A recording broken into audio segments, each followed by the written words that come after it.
Alright! So magandang araw, magandang hapon, magandang gabi. Depende ho yan sa time zone ng ating lugar at sang sulok man tayo ng ating mundo. Sana nasa mabuti tayo na kalagayan at walang sakit-sakit ang lahat. Sa mga kababayan nating OFW at mga kababayan natin na nandyan sa Pilipinas, babang palang araw sa ating lahat. Okay, so mga kababayan ko, well, tuloy-tuloy lang tayo sa tagabalita dito ng mga tamang balita at sagutin ang maling information na ipapakalat ng mga fake news peddlers ng mga anti-Marcos, lalo na doon galing po sa mga fentanyl na mga vlogger baka kabayan. Yes, dapat sila sagutin. Bakit? Kasi baka hayaan natin sila na lagi pong naninira araw-araw kay PBBM at sa Marcos Sabay Session sa Katagala baka kabayan, ang kanilang mga paninira ang magkatotoo yan sa mata ng ibang tao. So dapat silang sasagutin kasi ang bagong Pilipinas, bawal po ang mga sinungaling. At syempre, kasama niyo pa rin si Sir Ivan, ang pinakabulol na vlogger sa balat ng YouTube. May bibigay sa inyo ng mga totoo at mga preskong balita na kinukuha natin sa ating kapitbahay na social media. So magandang buhay sa ating lahat mga kabayan and a happy Thursday sa ating lahat. Okay, so before tayo mag-start mga kabayan, well syempre, as usual, i-check more natin kung sino yung mga nakapasok sa ating top 5 commenters doon sa ating last vlog. At nandito sa listahan, ang nanguna po, si Maria Midisiplon. Meron siyang 65 na mga comments. Nandiyan po si John Neil Nelmida Tablang. Meron siyang 38 na mga comments. Lerma Sondita. Meron siyang 34 na mga comments. Shane Sibal. Meron siyang 32 na mga comments. And Army Lagaso. Meron siyang 35 lahat ng mga comments. Again, sa kasamas po sa ating top 5 commenters. At syempre, pasalamatan rin po natin ang ating po mga silent viewer dito sa ating channel. Thank you so much. And also, thank you so much sa ating mga viewers na lagi pong nag-like, lagi rin pong shares ng ating mga videos. Thank you so much. And also mga kababayan ko, well, acknowledge po natin ang ating po mga channel members. Nandyan sila si Maricres, Katita Dar, Cosmo Defender, Susan Torres, Eva Ponsalan, Edmond Castillejo, Lia Ann, Gold Digger, Samuel Membrado, and Bia Bibar. I-greet natin ang happy birthday si Belia Jilainica Haka Mamarel na nandyan sa Las Peñas City. Happy birthday! At syempre makakabahan ko, i-greet po natin syempre ang ating pong mga suki, yung lagi pong nanguna sa pag-comment dyan sa baba sa ating comment section. Nandyan sila si Lynn Gonzalez, Aspernito, Noni Vetti, BJA Solo Surveyor, nandyan po si Papa Adelio, Joanna Navalta, Daldet Pasamonte, Cry, Marquez Hernandez, Elmar Montanes, Shelf of Faith, nandiyan po si Merjane Tan, and hi to Joseliza Moises. Okay, so kumusta ang lahat mga kabayan? How are you today? Well, of course, I'm hoping po na sana magandang ating gising na umaga at meron pa tayong very energetic po na aura katulad na po kay Sir Ivan. Okay, so anyways, Luzon, Visayas at Mindanao at sa ating mga kababayan po mga OFW na walang sawang sumuporta dito sa ating munting programa. Thank you so much and stay healthy always. Okay, so mga kababayan ko, sino ba dito ang nagulat? Nagulat na naman. Kahapon makabayan, dami nagulat. So, sino dito ang nagulat tungkol dito po sa sa kahapon nga pala sa hearing po doon sa tungkol sa Pogo makabayan? Kasi nga, 'di ba, napag-alaman ho natin dito na ito daw si Mayor Alice Go ay nagkaroon dito po ng identity theft makabayan. Parang nagnakaw siya ng parang identity. 'Di ba, meron siyang kapariho po na na mukha makabayan. Ang pangalan, the same rin po. Pati rin po ang kanyang birthday, the same rin po makabayan. Pero sayang talaga kasi nga hindi po nagpunta doon kahapon itong si Mayor Alice Go makabayan. Kasi sabi niya, sick and tired daw at very stressed daw itong si Alice Go makabayan. Siguro na depressed, siguro na nagkaroon dito ng anxiety at kaya hindi siya dumalo doon at saka meron siyang excuse makabayan. Sayang 'yun kasi para po 'yun masagot sana makabayan kung totoo ba na yung nasa picture doon sa NBI makabayan, kung yun ba talaga ang totoong Mayor Alice Go. At ito pong status dito po ni Alice Go makabayan na baka itong babae na to, baka siguro during po sa kumuha siya dito ng NBI makabayan, Baka yung babae na yon, siya yung pumunta doon. Baka ito rin po ay siguro ay baka baka binayaran na po ni Alice Go Makabayan. Pero ang nakakatawa naman kasi, aside pa po doon sa nakita natin po yung ginpresenta dito ni Risa Hontiveros Makabayan, yung picture po ni Alice Go, nandun siya sa bahay mismo ni Digong. Naalala ba natin yan? Di ba meron pong kumalat po na picture Makabayan na kung saan si Digong at saka si Alice Go noon pa sa time pa po ni Digong, nga siya pa ang presidente, kasi nga 'di ba sinabi ho yan noon ni Alice Go na ito pong ang previous administration, ang Duterte po, si Digong tinulungan po si Alice Go para siya po dito ay manalo Makabayan. At pati rin po magkaroon po ng pogo diyan sa Purak, Pampanga. Kung maalala natin, di ba meron pong kumalat po na balita na si Digong daw ay namatay Makabayan? So dahil po nag-viral po yung balita na yan, pumunta kaagad ito pong si Bongo doon mismo sa bahay po ni Digong. At saka di ba nag-selfie Makabayan? Doon natin nalaman na yung bahay po ni Digong, yung kung saan pinuntahan po ni Bongo, at saka yung time rin po na pumunta po si Alice Go doon po kay Digong Makabayan, the same na bahay. So kumpirmado Makabayan, noong time po mapumunta po itong si Alice Go doon kay Digong, bahay talaga yun ni Digong. Nakumpirma kasi ito dahil po ni Bongo Makabayan. Kaya nga maraming galit kay Bongo ng time na yon. So isa rin po sa napapagulang Makabayan. Kasi nga, ay tanong ko lang dito, nagulat ba tayo na napakita doon itong si Senator Lito Lapid Makabayan? Sino bang nagulat dyan? Please comment dyan sa baba at babasahin niyan mamaya ni Sir Ivan. Talaga nagulat Makabayan. Bakit Sir Ivan? Kasi nga, honestly, first time ko nakita po si Lito Lapid na umatin po ng hearing Makabayan. Totoo lang, honest. First time ko po nakita si Lito Lapid na nagsalita po dito sa mga hearing. Diba? Tas doon, napunta siya doon sa hearing, pero parang pinagtakpan na niya o siguro pinagtanggulan niya ang kanyang sarili Makabayan, at yan po ating nakita dito. Nagreklamo siya kasi daw inaraw-araw na siya ng isang vlogger Makabayan na siya daw dito ay inakusahan na may-ari daw ng 10 hectares na kung saan doon po nakalagay yung Pogo Makabayan.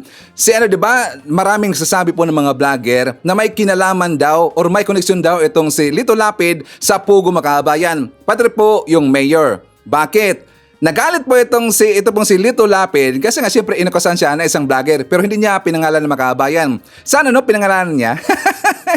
Pero honestly, sa totoo lang, wala akong nakita po na vlogger na kung doon man sa kabilang kampo or maka Marcos man or maka Pinklawan man na pumanig dito kay Lito Lapid Makabayan. Diba? Napansin ba natin or may nakita ba tayong isang vlogger na pumanig mo dito kay Lito Lapid?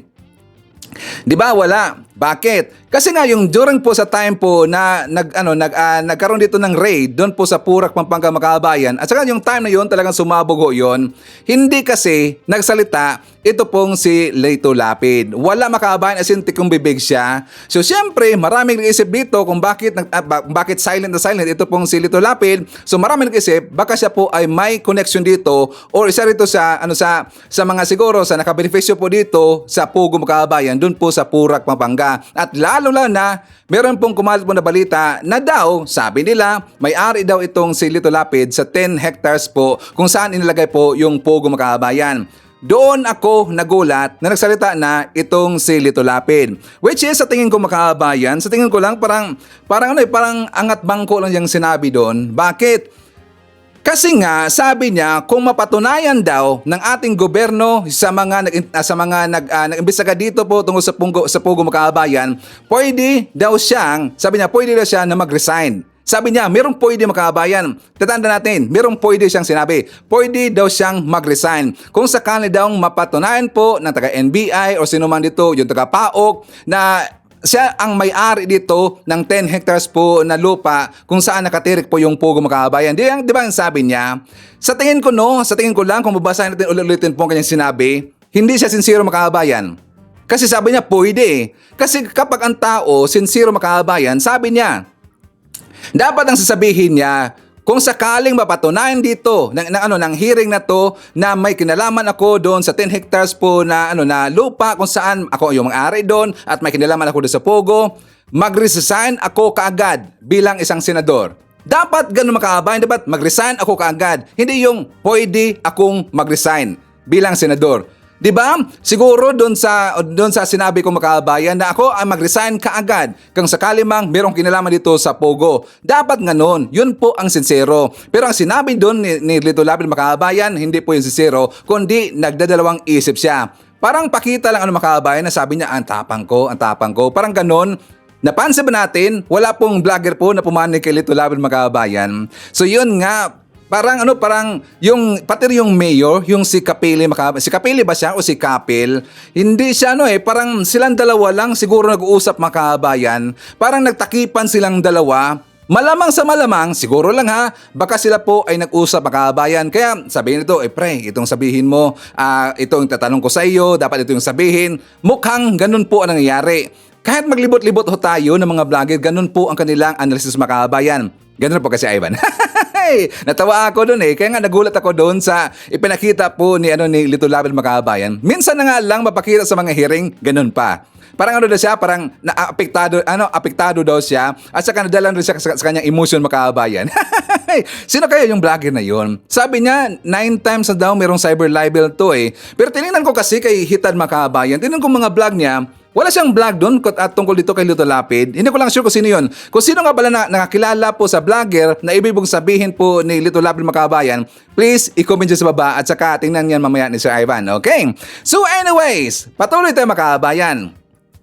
Kasi hanggang ngayon, napakainit pa rin po ng usapin tungkol dito po sa plano po ng 3 stooges na tatakbo bilang senador sa next year makabayan sa midterm election. Sabi pa nga po ng mga kabilang kampo makabayan, exciting daw. This is exciting. Pero sa akin, hindi talaga This is comedy part para sa akin makabayan. Comedy to. Bakit? Kasi alam ho natin kung bakit po tatakbo at napilitan po nitong tumakbo itong si Digong makabayan for senator. Alam ho natin po ang rason. Bakit? Di ba nabakbakan sila sa issue po dito ng Pogo makabayan?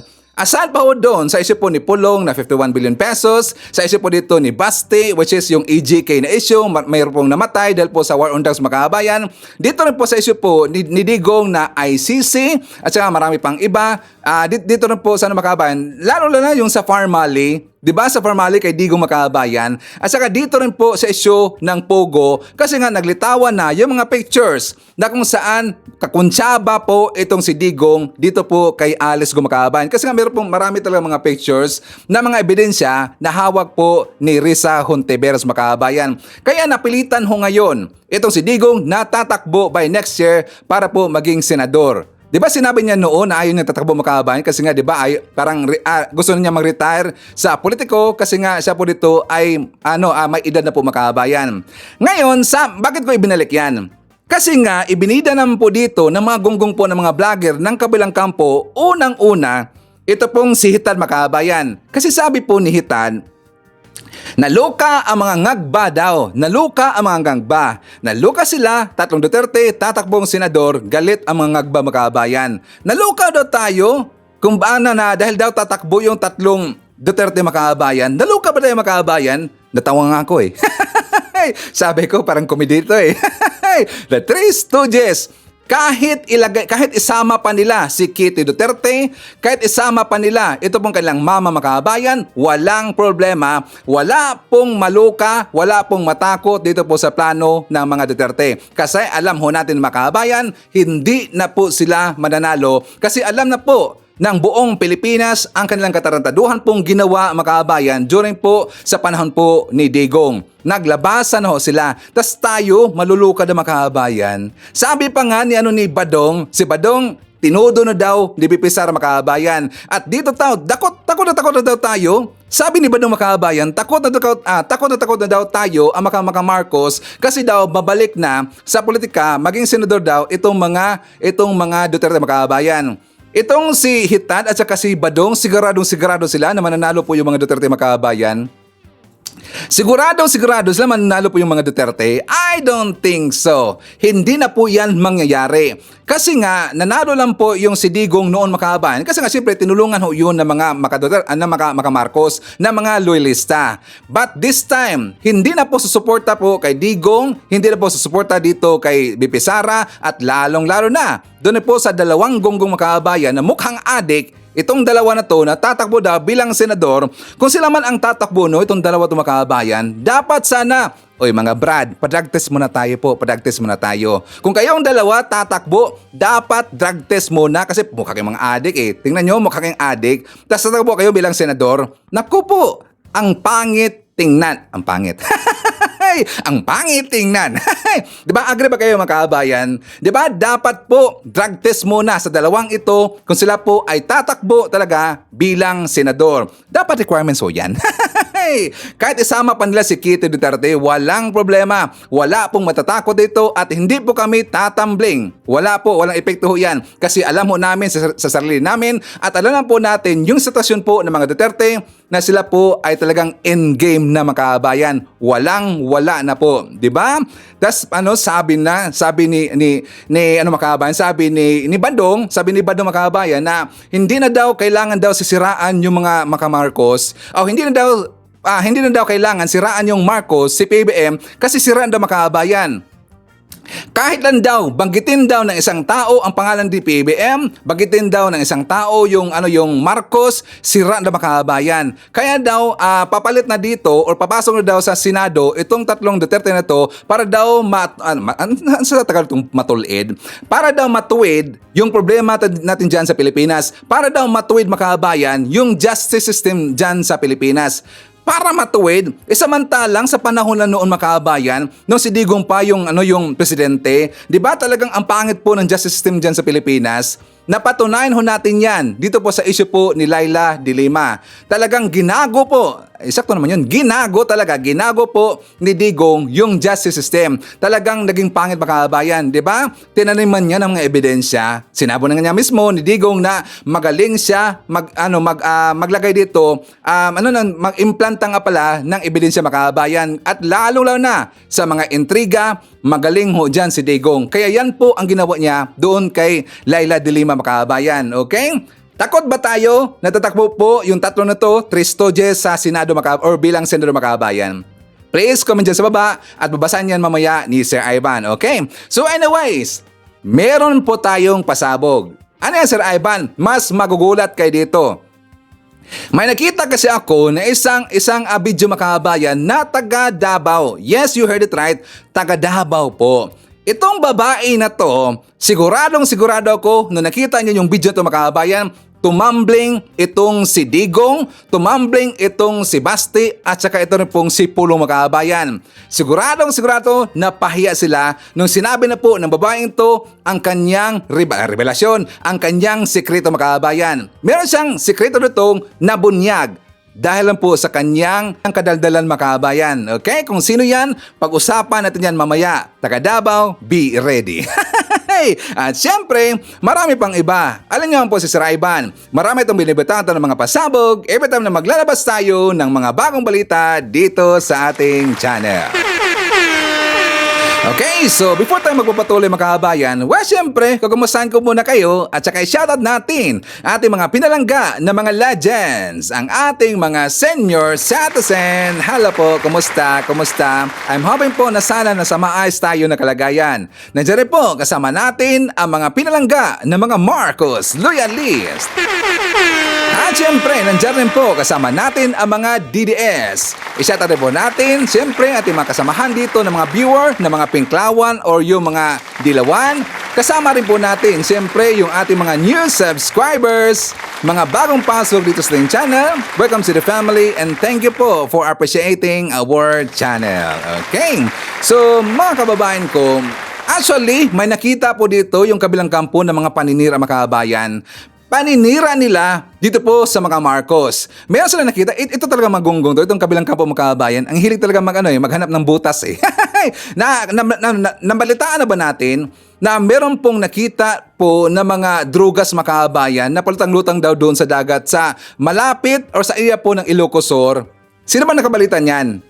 Meron po mga kababayan. At saka yung mga drugas na yon nakakalaga daw ng 167 million pesos.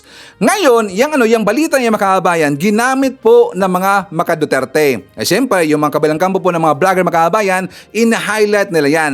Kasi nga 'di ba, tira tayo ng tira dito po sa issue po diyan sa Davao na kung saan sunod-sunod po dito po yung mga maraming nasakuti po ng mga drugas, marami pong nangyari dito sa mga drug lords. 'Di ba? Palagi natin yang sinasabi yan dito at marami pong mga balita sunod-sunod talaga na sangkot lagi. In terms po sa mga drugs mga kababayan, nandyan po lagi number 1 yung sa Davao.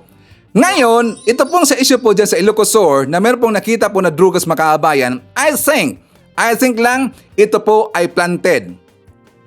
Bakit? Kasi nakita mga kababayan, doon po sa mga pakete, meron kasi mga Chinese na mga sulat or Chinese po yung nakapakete mga kababayan. Ang dami nga ang dami talaga. So itong balita na to, sa tingin ko lang ito po ay planted para po masabi rin po ng kabilang kampo at sinisiraan nila yung Ilocos Sur, sinisiraan nila ito CPABM na talamak rin po daw yung drugas dyan sa Ilocos Sur mga kababayan. So para po maintindihan natin, let's watch this. Nakitang palutang-lutang sa magkaibang lugar sa Ilocos Sur ang mga pakete ng iligal na droga na may Chinese markings. Iyan ang ulat ni Patrick De Jesus.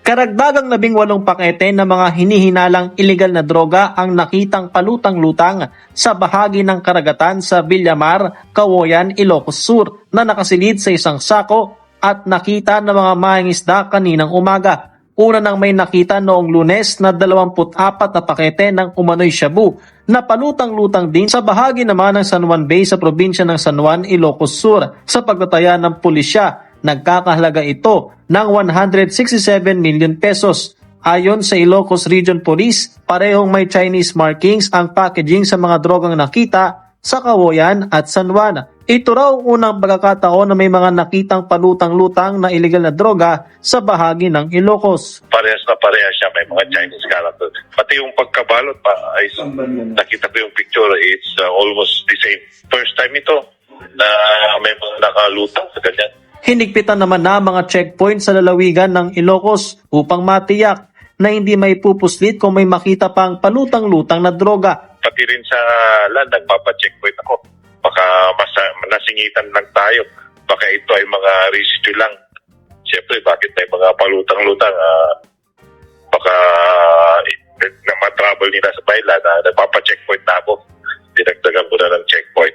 Samantala, tutulong na rin ang PNP Maritime Group upang siyasatin kung may mga palutang-lutang pang illegal na droga malapit sa mga lugar kung saan ito nakita. 3 team ng Maritime Group ang ipinadala at patuloy na nagpapatrol sa karagatan ng mga naturang lugar. They started scouring the seawaters. Of course, meron din kami mga Coastal Barangay Information Network na most likely will relay information if there will be such similar occurrences or acts na makikita sa laot. Anything na very unusual, usually i-report. Patuloy naman ang investigasyon sa pinanggalingan ng mga droga o kung ito nga ay talagang ipapadala sa Pilipinas. Okay, alam niyo mga kababayan kung bakit ko nasabi na ito po ay planted? Kasi nga isipin niyo lang po, first time ho ito nangyari dyan sa Ilocos Sur. First time mga kababayan, first time po may nakita po na ganyan, may drugas sa Ilocos Sur. Kung bakit ko naisip po na ito po ay baka planted, di ba nasa hot seat ngayon po yung Pogo mga kababayan? Talagang nasa hot seat ngayon Pogo at saka malapit na itong malaman kung sino po ito yung may mga connection po nandyan sa gobyerno natin, mga officials, government officials, or yung mga previous admin po mga kababayan, nalaman ito. So probably, gumawa sila dito po ng pang-divert po sa balita mga kababayan. Kaya siguro pinuntahan po yung area po ng Ilocos Sur, naglagay sila doon ng napakadami po ng mga drugas mga kababayan para mabalita dito na papangit po ang imahe po ng Ilocos Sur. Hindi yung mangyayari. Bakit ko naisip niya mga kababayan? Kasi meron po mga nag-comment po na taga Ilocos. Sabi lang, imposible talaga na mangyari yan.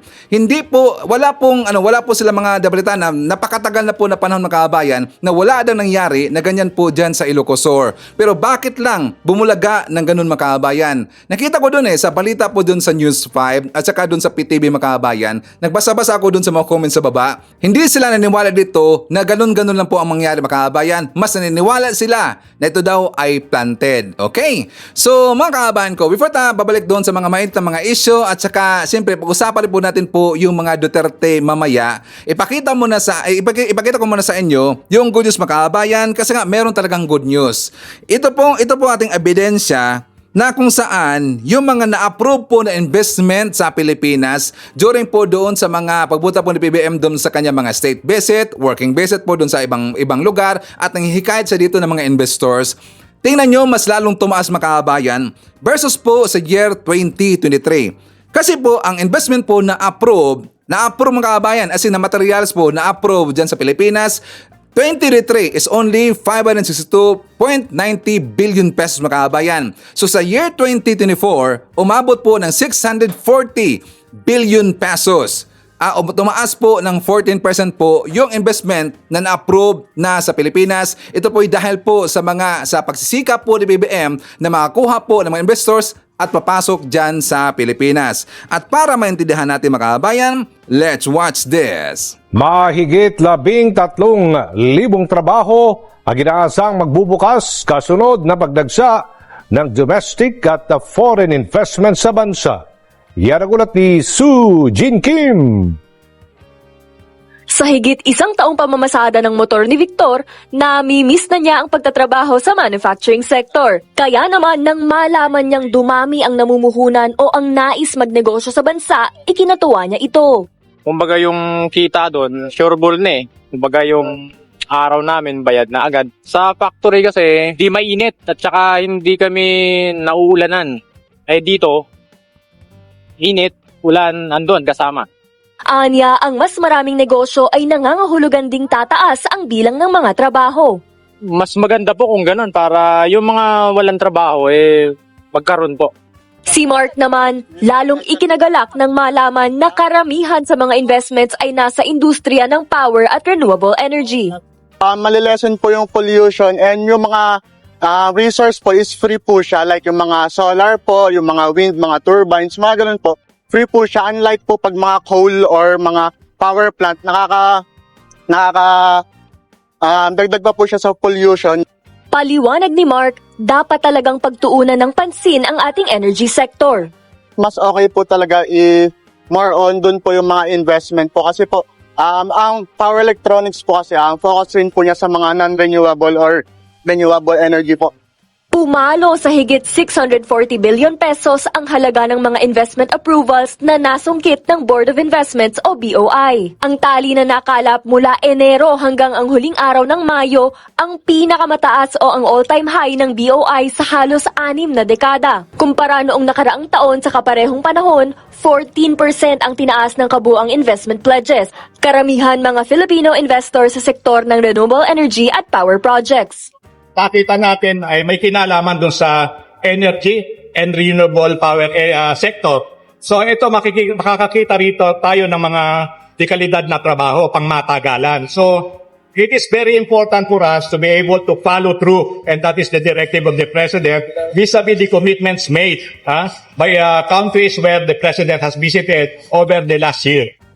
Ang mahigit 500 billion na domestic investments at higit 100 billion na foreign investments ay tinatayang makapagbibigay ng halos 14,000 mga trabaho. Ang pinaka-pinapaboran na investment destination sa bansa ay ang Calabarzon, na may 538 billion pesos sa investment project. Kasunod naman ang mga rehiyon ng Ilocos, Central Luzon, Bicol at Western Visayas. Dahil sa pagsisikap ni Pangulong Ferdinand R. Marcos Jr. at ang whole of government approach, tumaas ang kumpiyansa ng mga investors na mamuhunan sa bansa, lalo kasunod ng mga effort sa pagpapalawig ng ease of doing business. Tumatag rin ang competitiveness ng Pilipinas, partikular sa Southeast Asia. Paliwanag ng BOI, ang mga foreign trips ni Pangulong Marcos Jr. ay naging hudyat para sa mga foreign direct investments. Ang pagpasok din ng karagdagang growth investment projects ay nakatulong sa pagpapababa sa lagay ng inflation o ang bilis ng pagtaas ng presyo ng produkto at ng serbisyo sa bansa. Kumpiyansa ang Kamara, nabubuti pa ang serbisyong medikal para sa mga kababayan nating may iba't ibang sakit sa bato. Ito ay sa tulong ng bagong pasilidad na itatayo sa National Kidney and Transplant Institute sa Quezon City. Yan ang ulat ni Melales Moras. Malaki, moderno at may iba't ibang kagamitan at pasilidad. Ito ang itatayong bagong 13-story hemodialysis building dito sa National Kidney and Transplant Institute o NKTI sa Quezon City na isa sa mga legacy project ni Pangulong Ferdinand R. Marcos Jr. Nitong Miyerkules, pinangunahan ni House Speaker Martin Romualdez ang groundbreaking ceremony para sa proyekto kasama ang iba pang mambabatas at mga opisyal mula sa DOH at DPWH. Ayon kay Speaker Romualdez, inaasahang lubos na makatutulong sa ating mga kababayan ang proyekto lalo pat marami ang tinatamaan ng iba't ibang sakit sa bato sa bansa. Si PBBM talagang visionary talaga siya. Kaya nakita po niya, yung mga magulang niya, ni dating President Ferdinand Marcos Sr. at yung mahal ating unang ginang Imelda Romualdez Marcos, in-envision nila to almost 50 years ago. At sa totoo lang po ito, nagiging isang lasting legacy ng administrasyon ni FM Sr.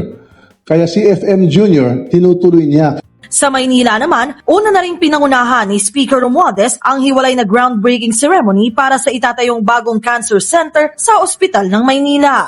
Sa isang panayam, tiniyak ni Speaker Romualdez na sa ilalim ng termino ng kasalukuyang administrasyon matatapos ang konstruksyon na mahalagang proyektong ito. Dahil naman napag-usapan na rin ang termino, sinagot na rin ni Romualdez kung nagpaplano ba siyang tumakbong senador sa 2025 midterm elections. Siguro mananatili muna ako sa first district ng Leyte and I'll just do my work kasi marami pang kailangan itatapos dyan sa first district ng How about 2028, sir?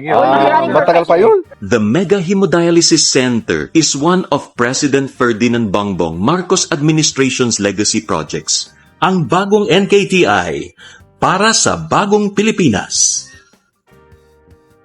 Noong panahon ng kanyang amang si President Ferdinand Edwelin Marcos at First Lady Imelda Marcos, itinayo ang specialty hospitals na Lung Center of the Philippines, Philippine Children's Medical Center, NKTI, at Philippine Heart Center. Ako'y nagitla, nabibigla, tuwing gumalaw ang unang ginang. Pagkat nung kami nagkaisang dibdib, ang kabilin-bilinan ko lang sa kanya, alagaan mo ang aking puso.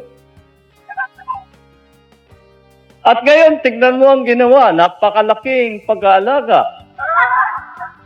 Ngunit, ang paliwanag naman niya sa akin ay yan daw ay pag-aalaga ng lahat ng puso, ng lahat ng mamayan Pilipino. Itinayo ang mga ito para mas mapalapit sa masang Pilipino ang world-class na mga espesyalista, pasilidad, at pinakabagong medical equipment at teknolohiya. Since its establishment in 1981, the NKTI has been invaluable in helping countless Filipinos with serious kidney problems, including renal transplants. More than 35,000 outpatients and 27,000 inpatients are treated every year in the institution, with more than 80% of them needing serious medical attention. With the Hemodialysis Center, President Bongbong Marcos is continuing his father's legacy. He saw the urgent need for a more intensive medical approach in dealing with kidney disease. Like the soon-to-rise Philippine Cancer Center, another administration legacy project, NKTI's hemodialysis building would not become a reality without the generous support of the House of Representatives. Sa pamumuno ni Speaker Martin Romualdez at sa tulong ni House Appropriations Committee Chairman Zaldico, buong puwersang sumusuporta ang bawat miyembro ng Kamara na itaguyod ang mga proyektong ito para sa ikabubuti ng kalusugan ng bawat Pilipino. Maliban sa legacy specialty hospitals, nariyan din ang legacy sa housing, ang target na 6 na milyong murang pabahay para sa pinakamahihirap nating mga kababayan. At ang legacy sa food security. Itong mega building hospital ay ang pinakamalaking hemodialysis center sa bansa at isa sa mga legacy projects ni President Ferdinand Bongbong Marcos. Indeed, the opening of the new hemodialysis center would mark a significant milestone for the administration in addressing the medical challenges of the country as we move forward in attaining economic prosperity. Ang bagong NKTI para sa bagong Pilipinas. Wow! Palapakan naman natin po si PB Makabayan. Palapakan rin po natin, siyempre, ang Marcos Administration at saka yung Kongreso Makabayan. Kasi siyempre, hindi man po mangyari yan, hindi rin po, kung wala pong tulong ang tawang Kongreso, yung grupo nila ni SMR. So again, palapakan po natin si PBM. Tatak Marcos yung Makabayan. Hey! Pamakita nila nung nakatayo na yung NKTI, yung sa kidney po na parang Bili Makabayan, at saka makita rin po nila yung sa cancer center. Naku po, insecure ang mga anti-Marcos. Hey! Baka nga magpasukan lahat niya Makabayan, yung mga anti-Marcos eh. Hey! Diba? Talagang makita natin dito no, kung ano po yung kanyang papa, si Marcos Sr. Makabayan, gano'n rin po ang kanyang anak, si PBM. Yung mga proyekto nila, yung pang matagalan talaga. So tatak Marcos si Makabayan. Ngayon, ano na mga anti-Marcos? So anyways, Makabayan ko. So ipakita ko muna sa inyo yung balita po. Before tayo pupunta doon kay Sara Duterte, sa mga Duterte, at saka meron po itong pag-usapan po ng isang babae Makabayan. Well, ipakita ko muna sa inyo yung balita po tungkol dito kay Mayor Alice Go. Kasi nga, aside pa po sa aking explanation, sa aking intro Makabayan, para meron na po tayong dagdag na idea tungkol po sa nangyari sa hearing kahapon Makabayan. For more details, let's watch this. Nabunyag sa pagdinig ng Senado na may isa pang Alice Leal Go. Hinala tuloy ng isang senador, nagnakaw lang ng pagkakakilanlan si Bamban Mayor Alice Go. Nasa frontline ng balitang yan si Mean Los Baños.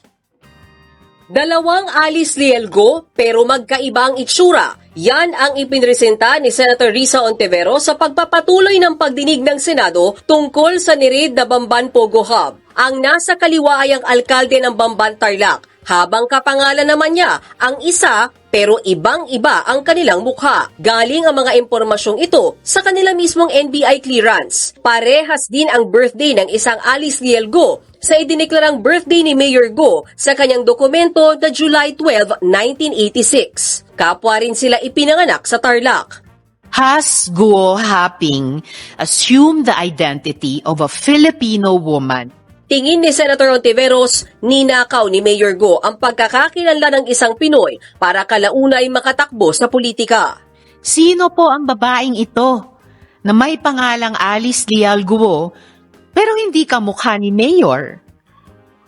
Nasaan na po siya ngayon? Malinaw na sa hindi bulag o nagbubulag-bulagan, iisang tao lang, si Mayor Alice Guo at si Guo Huaping. In fact, it appears that the name Alice Guo was stolen from a Filipino. Hindi lang citizenship ang ninakaw, pati identidad ng isang kababayan natin. Ayon kay NBI Regional Director Jerry Abiera, para makakuha ng NBI clearance ay kailangang personal na magpunta sa kanilang tanggapan ng isang aplikante. Kaya lumalabas na dalawang Alice Go ang kumuha at na-issuehan ng NBI clearance. Ang mas maganda ma-determine natin dahil yung fingerprint, magkakaiba talaga yan para ma-determine natin whether or not yung tao na yan at saka yung si Mayor ay magkaiba. Pero sir, nag-aalala din po ako para sa babae na nasa clearance ninyo. Yung either kapangalan ni Alice Leal Guo o yung totoong Alice Leal Guo. Pwede po bang i-ascertain ng NBI yung kinaroroonan nitong Alice Leal Guo? Papahanap natin, ma'am.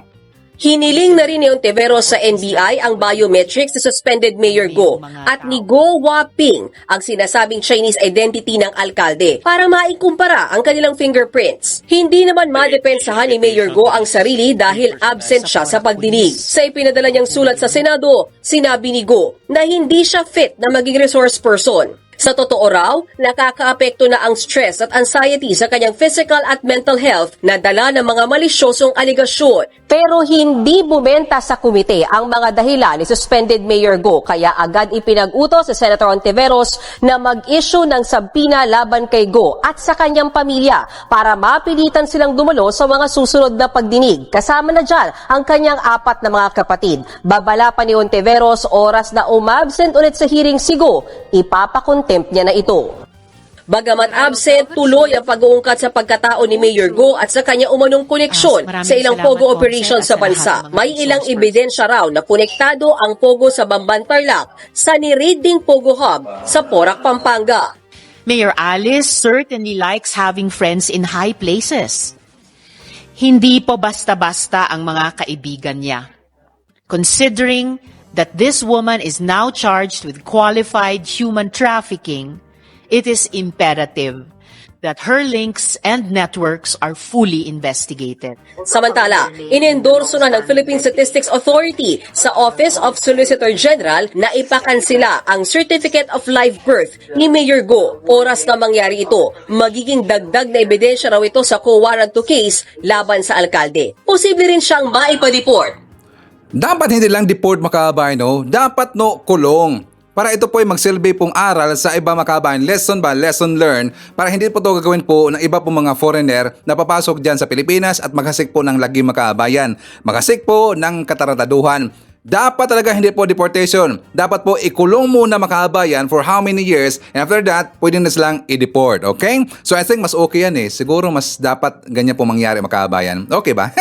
So anyways, mga kababayan ko, so before tayo mag-jump doon sa issue po nila ni Sara, sa mga issue po ng mga Duterte, isa tumar natin, nandyan po si Army Lagaso, Elizabeth Habihan, Lenda Lim from the city of Ilagan, Isabela. Hi to Emmy Mapalad. Nandiyan po si Mary Lumidao Domingo from Hong Kong. Nandiyan po si Flor Figo Mapak, Romana Manuel, Aurora David. Nandiyan po si Gina G, Nonoy Floren Hills. Nandiyan po si Jelen Cason, Vivian Torne, Joseph Barriedo from Masbate. Nandiyan po si Masking Digma, Ramer o Raymer Magpayo. Nandiyan po si Noma Homecook, Eme Palino from Cagayan Valley, and hi to Rose Guevara.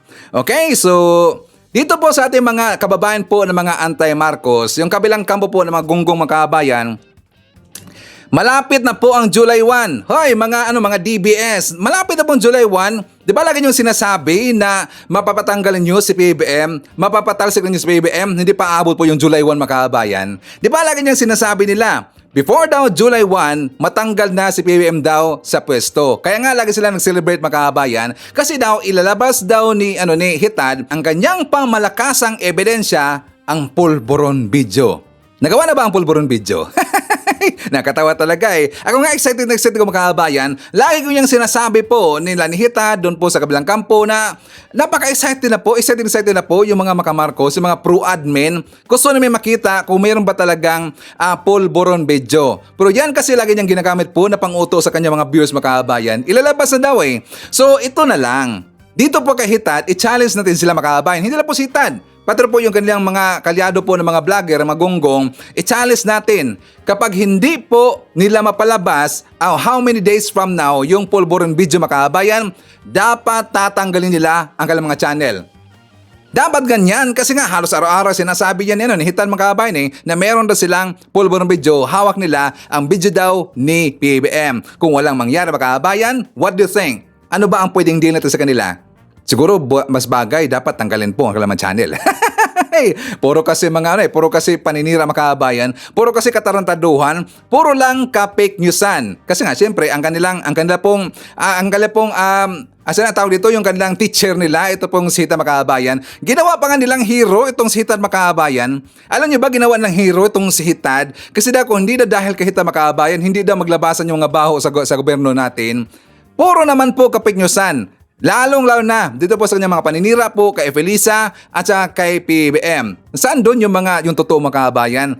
Puro lang paninira itong si Hitad. Ngayon, before natin pag-usapan po ito pong si BP Sara mga kababayan, kasi kung maalala natin, di ba sinagot na niya kung ano pong nangyari dyan sa kanyang chikinini mga kababayan, o chikinini o siguro mga last niya, sabi niya meron na natangkang naggurgur dito sa kanya mga kababayan, pero hindi daw sila nagtagumpay. Ngayon mga kababayan ko, tinignan, meron kong nakita po na balita. Actually, meaning pala ng gurgur. Alam niyo ba ang meaning ng gurgur mga kababayan? Kanina ko lang nalaman to eh. Thank you nga pala kay TPL. Kasi nga, nung niresearch niya mga kababayan, ano ba talaga yung ibig sabihin ng gurgur? At yan po yung laging ginagamit po, original nyo doon, di ba, kay Hitad mga kababayan. Tapos ginaya lang po ni BP Sara. Meron nang naggurgur sa kanya, pero hindi daw nagtagumpay mga kababayan. Tinanong po si BP Sara kung sino po naggurgur sa kanya, silang lahat mga kababayan. So maraming damay. Ano ang ibig sabihin po ng gurgur? Alam niyo ba mga kababayan, yan po ay tamod, tos. Ngayon kayo nalaman, totoo lang. Akala ko nga last hindi pala, yan pala ay tos mga kababayan, tamod. Ay dito po sa isang dictionary, gurgur, slang term referring to semen. Tingnan nyo, slang term referring to semen, male ejaculatory fluid. The term is most often used when a female has a mouthful. Her eye was sore because I sprayed it with gorgor. Yun pala ibig sabihin po ng gorgor, makabayan. Tamod or yung yung tos. Kaya pala lagi niyang ginagamit po ni Hitan, makabayan, yung term na yan, gorgor. Siyempre, eksperyensada Kung sa siya galing, doon po sa bare. Kaya doon nga nalaman yung gorgor po na term, makabayan. Gong talaga, tas ginamit po na isang second highest official po ng ating gobyerno, si BP Sara, makabayan. Hindi niya alam kung anong ibig sabihin po ng gorgor. Kasi nga, ang pag-akala nila, yung gorgor, makabayan, di ba, las-las. Hindi naman pala, tos pala yan. Ano pala yan? Tamod pala yan. Gonggong talaga Ngayon, lagi rin pong sinasabi po ni Hitad na bukiki, makabayan, di ba? Lagi niyang ginagamit yung bukiki. Alam niyo ba yung ibig sabihin po ng bukiki, makabayan? Ano naman, Sir Ivan? Siyempre, at least alam ho natin at sabihin nyo yan kay Hitan. Kasi lagi niyang sinasabi at lagi niyang ginagamit po yung bukiki, makabayan. Ang bukiki daw, sabi to, a sexual practice in which several men ejaculate on the face of an individual woman, makabayan. Ang ibig sabihin, pinagsasalan po ang mukha ng babae. Yun pala yung ibig sabihin ng bukiki, makabayan. Gunggo talaga. Itong si Hitan, makabayan, talagang master na master sa mga kanal na mga wordings Tinatawag nga namin yan na kanal po ng mga wordings, yung gorgor, yung bukiki. Ngayon, alam na ho natin. Ngayon, sabihin niyo kay Hitad kung anong ibig sabihin, makabayan. Baka siguro hindi niya alam or baka alam niya pero hindi na po alam na kanyang mga viewer. Ang pangit po ng mga meaning niya, makabayan, gorgor at saka yung bukiki, alam ho natin yan. Lalo na yung bukiki. Pinagsasalan yung mukha ng babae. Gongang talaga So ngayon, ito na makabayan. May nakita ho ako na isang video po dito ni BP Sara. Siya pong ibig kong sabihin kung sino yung babae, makabayan, na nagbunyag dito. Meron siyang revelasyon na kung saan talagang magulantang dito yung mga Duterte. Totoo lang, si Digong, si Basti, basta yung mga Duterte, makabayan. Once marinig nila itong video na to, sigurado ko magulantang lahat ang kanyang mga followers, magulantang lahat yung mga Duterte. Anong sinabi niya, Sir Ivan? Iparinig ko lang po sa inyo. Hindi ko pinikot ang aking asawa. Pero... tinakot mo siya? Hindi ko siya tinakot. 3 beses ako nag-propose sa kanya. Hindi na ba yung bakla? 3 beses ako nag-propose. Ang 3 beses niya ako hinindian. Yawa? Mansa, kapal mukha mo Oo, makapal talaga ang mukha. Ay, hindi na kita gusto, Mans. 3 beses pala, saka 4 na. Inapat mo. Hello, from Lanao del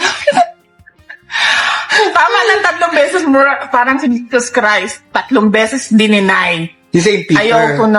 Ayoko na. Hindi, yung pang-4 talagang bumigay na. O talagang konsensya na lang talaga.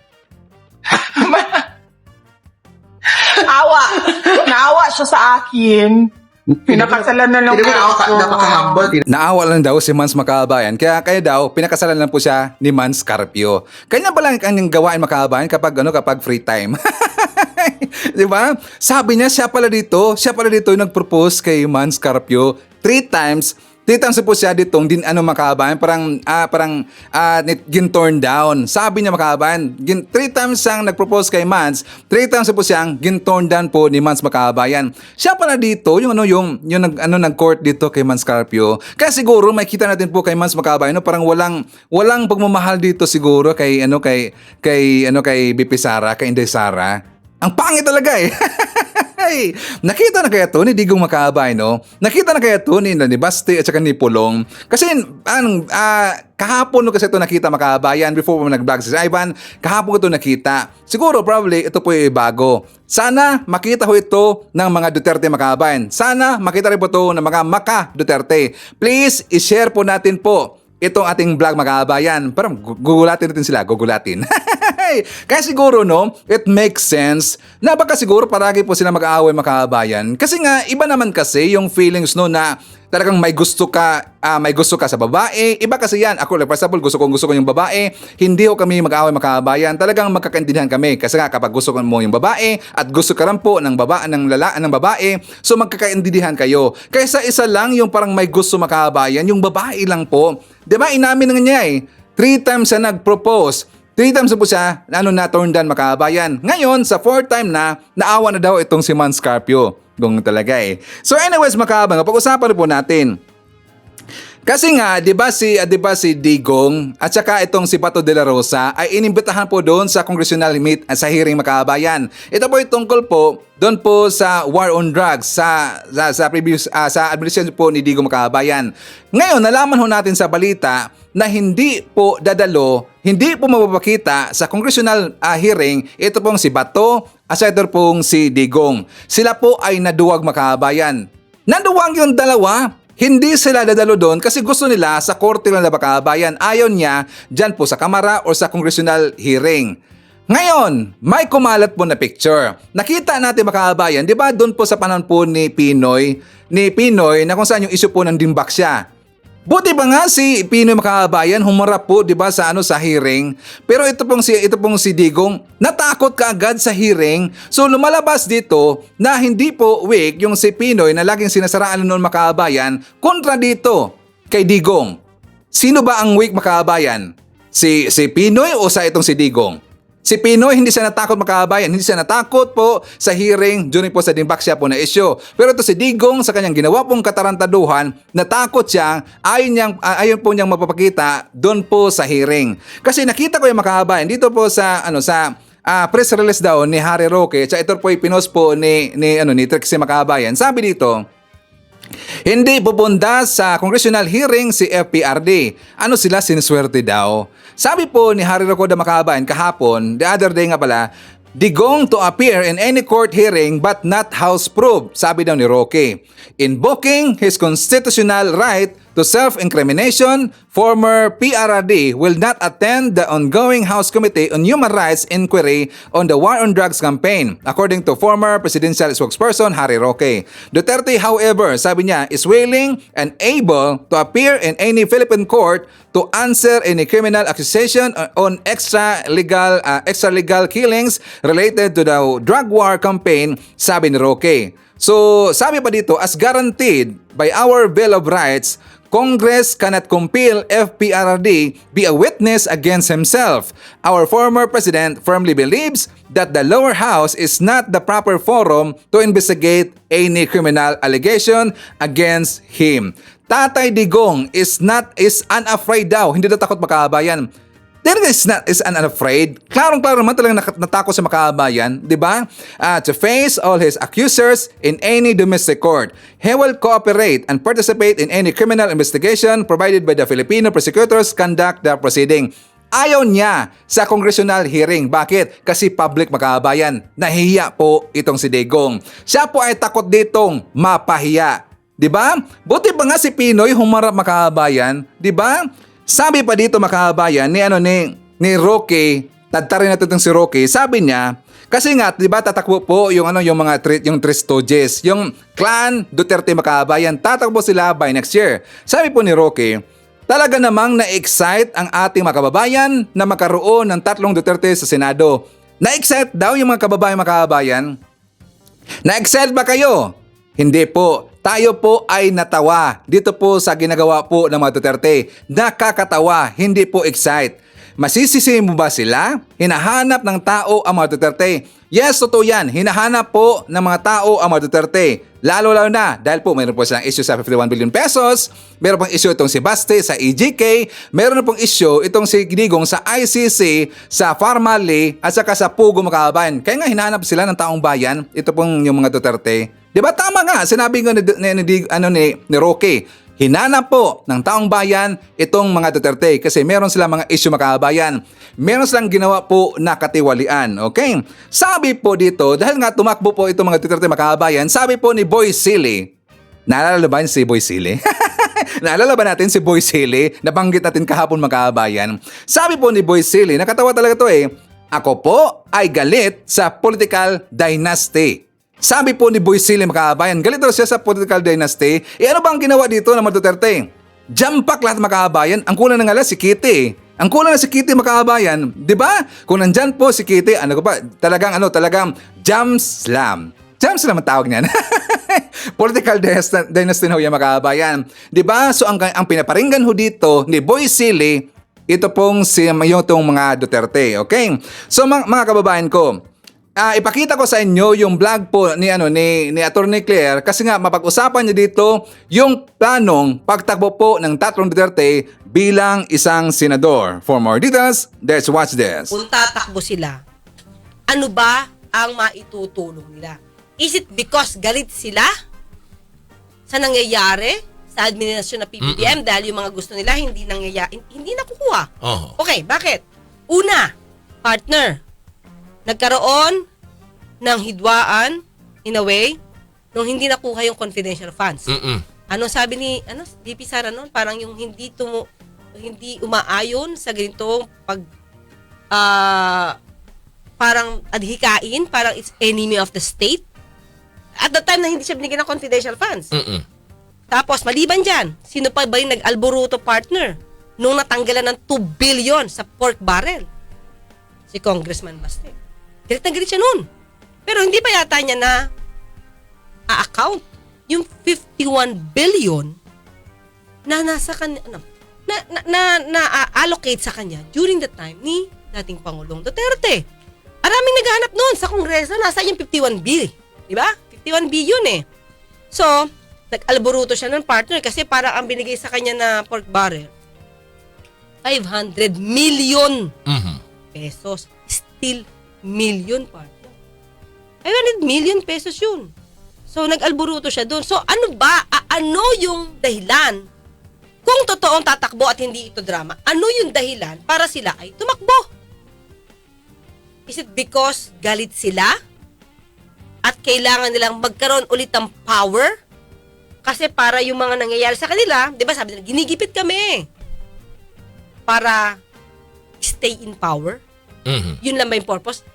Kasi partner, if you really want to run for senator, dapat meron kang adhikain na ang purpose mo is gumawa ng batas. Hindi para maghiganti, hindi para to stay in power, hindi yun yung purpose para maging senador ka. Na nangyayari doon sa mga naiilik natin ngayon. Bakit sila pupunta sa pagiging senador? Para magkaroon pa extra power. Bakit? Para magamit nila sa sarili nilang personal na interest. Diba? Bakit? Yun. Para sa personal na interest, kahit hindi sila marunong gumawa ng batas. Tapos ngayon, pag nandiyan na sa senador, pag naging senador na, ganito pala to. Hindi pala marunong, at least I move. Hindi pala marunong gumawa ng motion. O hindi marunong magtanong. Grandstanding lang. Kasi nga partner, tumakbo ng walang alam. So ngayon, tatakbo sila. O sige, dating naging congressman, si Pulong ngayon. Pero remember mga kayubi, nag-resign siya as VP. At the time na nag-resign siya, ilan ang kaso niya?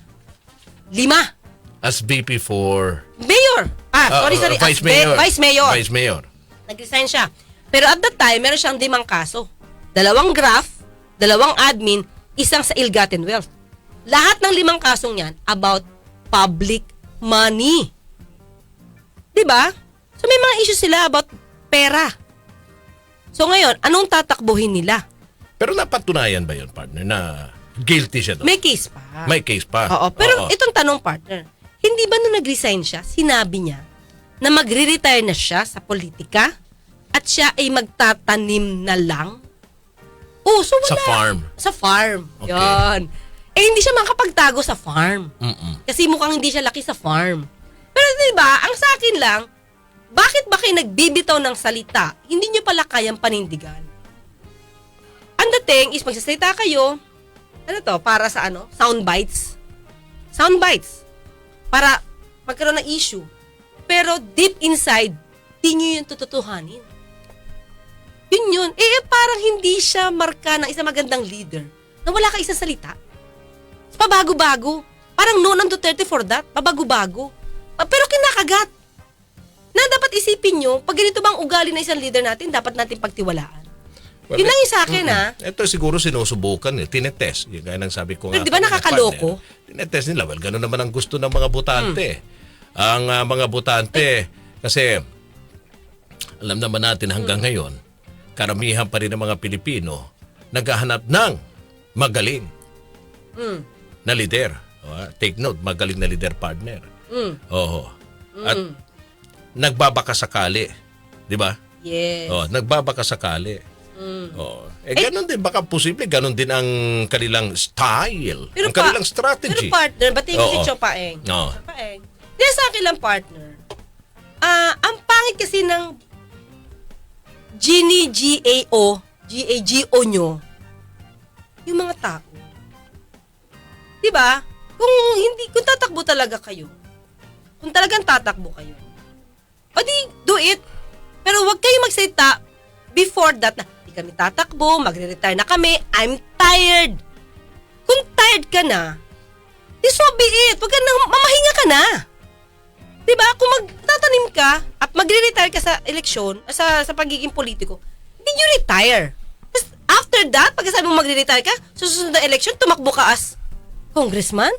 O di ba parang nakaka-insulto naman yun? Para mo mang kami ginagawang BO-BO. Yun lang yun, di ba? Parang, nakaka-irita lang. Na para bang, sabi mo, testing the waters. Pero di ba para bang, ano ba kami? Ano ba kami? BO-BO ba kami? Kasi hihintayin namin lahat ng mga salita nyo. Tapos iba na yung susunod. Parang, nakaka-insulto. Pero, ako, kailangan, again, more partner education sa ating mga botante. Kailangan pa ma-educate. Well, nagagalit tayo, hindi lang dito sa pagsabi ni VP Sara na tatakbo. Diba? Yung tatlong Duterte, yung kanyang ama, yung kanyang dalawang kapatid sa susunod na eleksyon. Kung hindi, sabi mo nga, may mga hindi naman dapat karapat-dapat na nandyan. Pero bakit nananalo pa? So, kulang pa rin. Hindi din natin masisisi. Etong mga politicians na kung tatakbo sila dahil nakikita nila na may posibilidad na mananalo sila. At hindi natin alpar, di ba? Totoo. Nakikita nila yung chances nandun. Oo nga. So, di ba?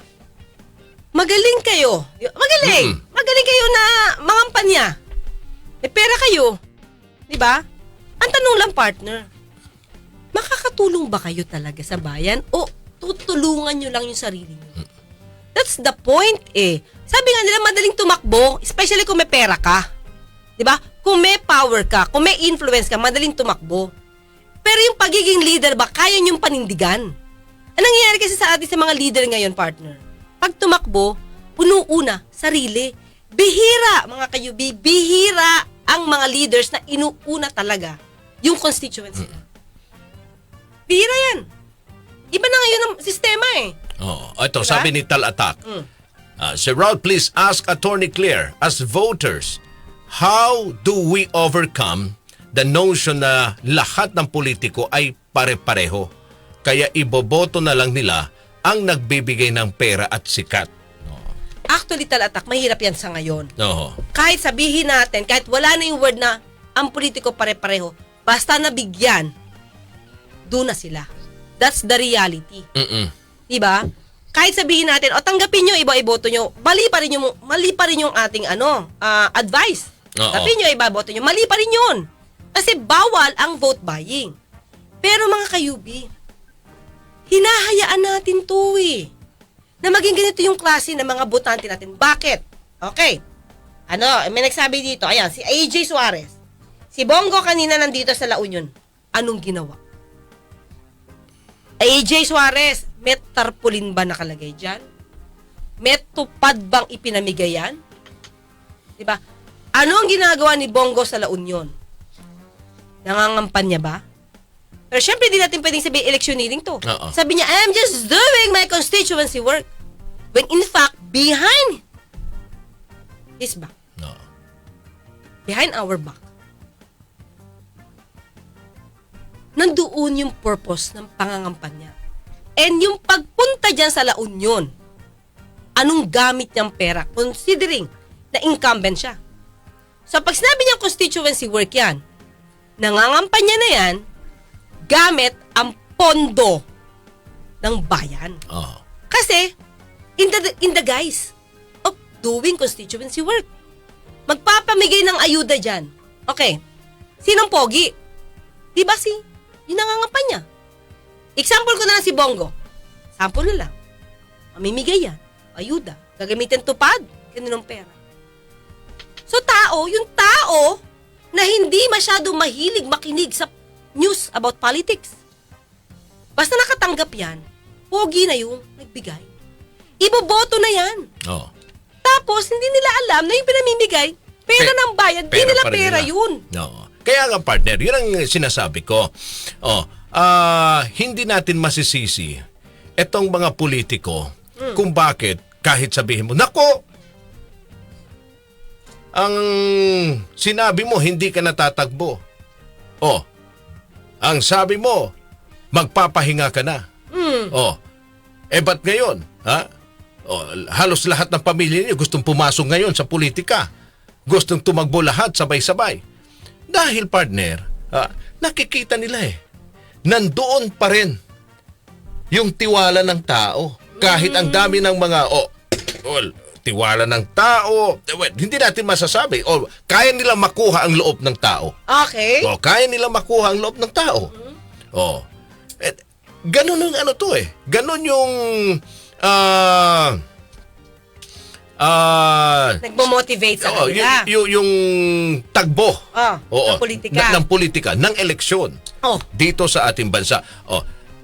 Yung iba, minumura na ako. Hindi dito. naman. Kapal doon.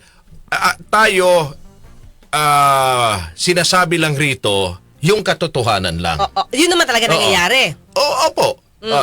Ganon po ang nangyayari. Kahit sinasabi ninyo sa isang lider ng ating bansa, sa isang senador o sa isang congressman na hindi dapat nandyan yan sa pwesto dahil walang nagagawa. Pero, ba't binoto? Ba't nanalo? Yun lang yung tanong dun, partner same with dito sa pronouncement ni VP Sara. What's new? Dahil nakikita nila. Di ba? Nandyan pa rin yung political dynasty. And one thing, aside from that, what motivates these shrewd politicians? Kasi may mga bababait kaya sinabi ko shrewd. Diba? Yung perks na nakukuha kapag ikaw ay nasa gobyerno na. Let's face it, mga kayubi. At the time na Pangulo, si dating Pangulong Duterte, computin nyo na lang. Magkano ba ang nakuhang confidential funds ni Mayor Sara? Bakit malaki? Okay? Magkano ba ang inilagay na pondo para sa road projects sa Davao? Na karamihan sa mga projects na to ay nabigay sa pamilya ni Senator Bongo. Yun yung power. That's the perks. Na kumbaga, kaya mo. Sabi nga nila, ito news. During the time, Pangulong Duterte, Pulong got 51 billion. Part ng kanyang pork barrel. May question ba? Wala. Bakit? Pangulo si Pangulong Duterte. Diba? Walang pwedeng kumalaban dun. So ngayon na lang ito lumalabas kasi wala na not in power si dating Pangulong Duterte. Ba't dati hindi ito lumabas? Kasi kampi-kampihan sila dyan. So yun yung motivate. So now, nasa na yung 51B? Ano nangyayari doon? At saka alam nyo mga kababayan, dahil po tatakbo po itong clan Duterte, sila si Digong, si Basti, si Pulong, pati po si VP Sara, at saka kung tatakbo man itong si Kitty mga kababayan, kasi nga lagi yung sinasabi, patakbuhin nyo rin po si Kitty para makita natin ang katag dito. Alam nyo ba kailangan lang ng bilyones mga kababayan? Nilang bilyones? Bilyon ang kailangan kailangan na sila po ay tatakbo. Ang dami kailangan mga kababayan. Tingnan nyo, sa apat pa lang po si BP, si Basti, si Pulong, at saka si Digong. Ang malaki pong budget ang kakailanganin, bilyones makabayan. So sino ba dito? Ang tanong dito, sino ba yung magpo-funding sa kanila makabayan? Malamang isa dito si Kiboloy. 'Di ba? Kasi nga kung mananalo po itong mga Duterte diyan po sa Senado, well, meron silang protector po diyan sa Senado makabayan. Ito pong mga Duterte, protector po dito ni Kiboloy. Kaya tatakbo at talagang magiging isa po sa mga funders si Kiboloy dito po sa pagtakbo po, plano pagtakbo ng mga Duterte makabayan. Sino pa? Malamang sa malamang, siguro ang taga-China makabayan, di ba? So anyways, makabayan ko, what do you think po sa ating mga topics ng araw? Please feel free to comment dyan sa baba at babasahin natin yan mamaya. So i-settle more natin. Nandyan po si Luz Romero, Jovi Montero, biyahe ni AJTV from South Korea. Hi to Rick Bumagat. Tsaka shoutout natin ang Bumagat family na nandyan sa Bubog, Santo Tomas, Isabela. Hi to Jess Tubtub from Calamba, Laguna. Monet Borromeo. Hi to, shoutout natin ang pamilya de Los Santos na nandyan sa Milan, Italy. Greetings from Eva Atienza from Dubai. Nandyan rin po si Aurora Mercado and family. Wilmele Acobera. Shoutout natin si Ronelyn Lamsen and Emilda Lamsen from New Zealand. Hi to Ramonita Navarro. Nandyan rin po si Shannon Reyes. Shoutout daw sa mga INC members, ang lokal ng Tunasan from Muntinlupa City. Kasama rin po natin si Nesty Mar Laksao Maniklang, Gemma Sampelo Camarines, Osilo Lim Diesto, Helen Martinez, Alicia Lic, Ivy B. Alonso, Victor Robin. Nandiyan po si Jimezo Elby, Annabel Hoson, Beth Modisto, Apple Nash, Lorna Salizon, Ces Bomrien, and hi to Maria Fee Mailainder. Okay, so any comments, suggestion, or reaction makabayan, please feel free to comment dyan sa baba at saka titingnan ho yan mamaya ni Sir Ivan at saka babasahin yan siyempre ni Sir Ivan. So anyways, yan po ating manakal ng balita ngayong araw. Kung nakaabot ka po sa portion na to, sana nakapag-like na ho tayo. Libre po ang mag-share, libre din ang subscribe. Again, maraming salamat sa mga viewers na hindi nag-skip ng ating mga commercials. Thank you so much. At before natin tatapusin ating programa ngayong araw, sana sabayan nyo si Sir Ivan para sa ating live messaging prayer. Dear God, muli lumalapit ako sa iyo upang ipagdasal ang aking minamahal na pamilya. Hinihiling ko na dinggin mo ang aking pagsusumamo at protektahan ang aking pamilya mula sa anumang pinsala o sakuna. Naway bigyan mo po sila ng karunungan at pag-unawa upang makagawa ng mga tamang desisyon at pagpili sa lahat ng bagay. Naway alisin mo ang anumang pagkakabahabahagi at salungatan sa amin at punuin ang aming tahanan ng pagkakaisa at pagkakasundo. Naway ipalaganap mo ang kapayapaan at kagalakan sa aming tahanan at naway ang iyong pag-ibig ay tumagos sa bawat sulok ng aming sambahayan. Sa ngalan ng ating Panginoong si Jesucristo, Amen. So maraming salamat mga kababayan and I hope to see you again on my next video.